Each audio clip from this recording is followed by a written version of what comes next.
എനിക്കിപ്പോഴും മനസ്സിലാവാത്ത കാര്യം എന്താണെന്നറിയോ?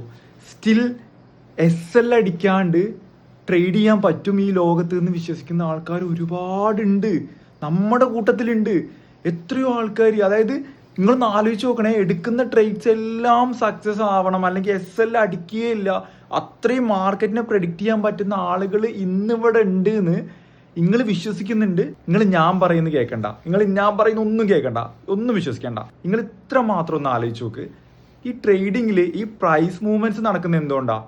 നമ്മളെപ്പോലെയുള്ള പല ആളുകളുടെ ഇമോഷൻസും സൈക്കോളജിയാണ് അല്ലേ.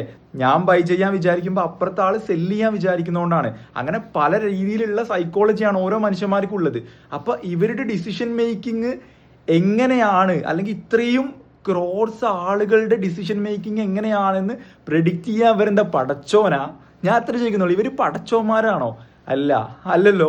അപ്പൊ നിങ്ങളൊന്ന് ആലോചിച്ച് നോക്ക്, ഇത്രയും പടച്ചോൻ എന്ന് പറഞ്ഞിരിക്കുന്ന ആൾക്കാരൊക്കെ ഈ ലോകത്തുണ്ടോ? അതിനർത്ഥം ട്രേഡിങ് ആർക്കും ചെയ്യാൻ പറ്റില്ല എന്നല്ല. ട്രേഡിങ് ചെയ്യാൻ പറ്റും.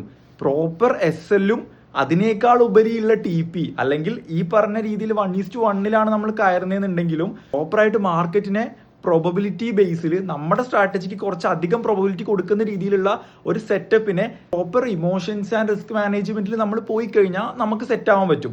ഇങ്ങനെ പറ്റൂ.